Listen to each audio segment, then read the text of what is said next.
नतीजे आए चौथी तिमाही के। नतीजे बेहतर थे, जैसा बाजार का अनुमान था बिल्कुल वैसे ही थे, लेकिन आगे का आउटलुक बहुत अच्छा नहीं और मार्जिन बहुत इम्प्रूव नहीं दिख रहे, इसलिए बाजार को नतीजे एक झटके में पसंद नहीं आया, स्टॉक काफ़ी नीचे गया। बातचीत करने के लिए हमारे साथ कंपनी के CFO सुनील सप्रे जी हैं। सुनील सर, बहुत बहुत स्वागत है आपका CNBC आवाज़ पर। हमने देखा नतीजे तो ठीक ठाक थे, लाइन थे, लेकिन मार्केट ने बहुत नीजर्क रिएक्शन दिया है और उनको शायद कुछ ज़्यादा उम्मीदें थी आपसे और जो एक्चुअल कॉन्ट्रैक्शन है मार्जिन में वो ज़्यादा दिख रहा है। कैसे एक्सप्लेन करेंगे आप इसको सर?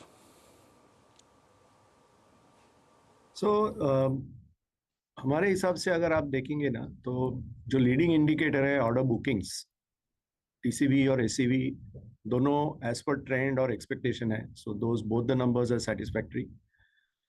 जहां तक रेवेन्यू ग्रोथ है, it is 3.4% quarter on quarter, and that is also I would say top of the quartile kind of a number.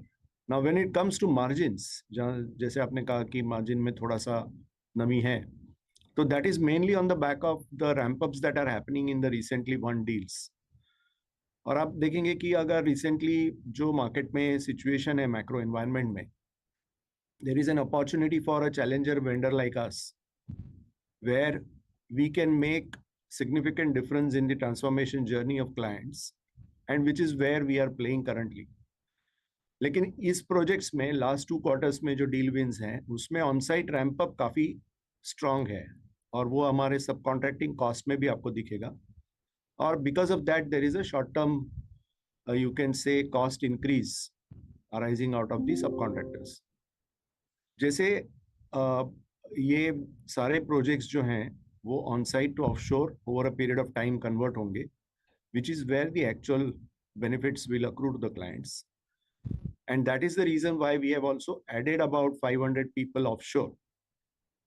आपने अगर देखा होगा हमारा हेडकाउंट इंक्रीज जो हुआ है, उसमें हेडकाउंट में ऑफशोर इंक्रीज भी है और जिसके चलते थोड़ा सा यूटिलाइजेशन में सॉफ्टनेस है। यूटिलाइजेशन हमारा लास्ट क्वार्टर 81.5% था, इस क्वार्टर 80% है। तो ये दो लीवर्स जो हैं, subcontractors conversion into offshore and improving the offshore utilisation itself, will kind of bode well for us over the next few quarters, as we go into the next year. So focus raha hai ki to ensure that we are able to maximize the revenue opportunity while holding the margins. Sunil ji, आप कह रहे हैं कि on site ramp up हुआ है और काफ़ी है, ऑफशोरिंग भी हुई है, हेडकाउंट बढ़ा इसलिए कॉस्ट इंक्रीज हुई है। क्या ये जो डील्स हैं वो रीप्राइस हो रही हैं या छोटी छोटी डील्स हैं बहुत सारी, उसमें थोड़ा प्रेशर देखने को मिल रहा है आपको? अभी डील्स में मेरे ख्याल में प्राइसिंग प्रेशर से ज्यादा जो नेचर ऑफ डील्स हैं, उसमें 2 टाइप के डील्स मार्केट में हम देख रहे हैं।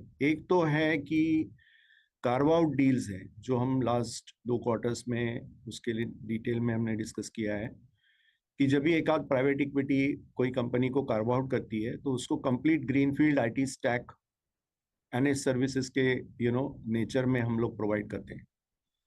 तो ये एक ट्रेंड मार्केट में है। दूसरा ट्रेंड जो है, large enterprise customers also are looking at capex being converted to opex.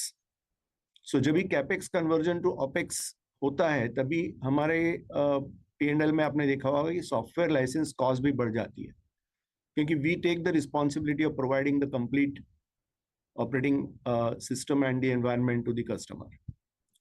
So these are the factors where the business trend is happening on the deal side. और जहां तक short term pressure on margins की बात है, yes, you are right that this quarter being the quarter where the maximum on-site ramp up has happened, जैसे अक्टूबर से ये ramp up चालू हुआ था. So by and large, this ramp up is behind us, and this quarter will be the quarter where we start converting from on-site to offshore and improve the margins. Okay mister Sapre, क्या BFSI में अभी भी दिक्कतें हैं, weakness बनी हुई है continuously? Health care हालांकि ठीक ठाक कर रहा है अभी भी। So persistent के लिए जो हमारे 3 वर्टिकल्स हैं, health care, life sciences will continue to lead growth for another couple of quarters purely because of the base effect और जो हमारे deal wins हुए हैं जो ramp up हो रहे हैं। और जैसे आप देखेंगे कि BFSI compared to other players, because we operate in slightly different part of the segment where our BFSI revenues also include product engineering business, which we do for the software product companies. So it is not pure play banks alone that is included in our BFSI. तो जो weakness है actually वो जो banks में है ज्यादातर compare to the financial services product engineering work that we do where we call it as software product companies or fintechs, that kind of work. So that continues to remain resilient, and that's the reason we have been able to register some growth in BFSI as well.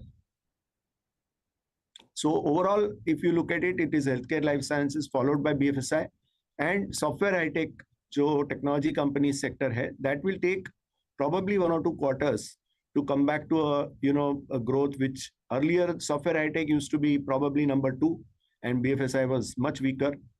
For now, 1 to 2 quarters we may expect software high tech to still take time to regain the उसका base भी बड़ा है because it's about 48% of our revenues.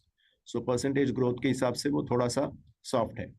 Ji Sunil ji, last question, क्योंकि geographical distribution में देखें तो US as always काफ़ी strong है, लेकिन अदर मार्केट्स में खास तौर पे ईयू में बहुत अच्छा कामकाज नहीं हो रहा, तो कैसे आप इसको मैनेज करेंगे? ज़्यादा फोकस और यूएस में बढ़ाएंगे, ज़्यादा काम वहाँ से ले लेंगे, ऐसे मैनेज करेंगे क्या? नहीं, देखो हमारे हिसाब से I mean US will continue to dominate. There is so much opportunity here that and for us to operate in the different verticals and micro verticals that we are operating, US still will offer the best opportunity. But that said, we definitely are working on Europe. It is not something that we want to allow the softness that has happened in the last couple of quarters because of certain issues that we have faced. But we are working on it, and we expect Europe also to start growing. Okay Sunil sir, बहुत बहुत शुक्रिया हमारे साथ जुड़ने के लिए और ये डिटेल करने के लिए कि आगे कामकाज कैसा चलेगा। गाबा सर, एक क्विक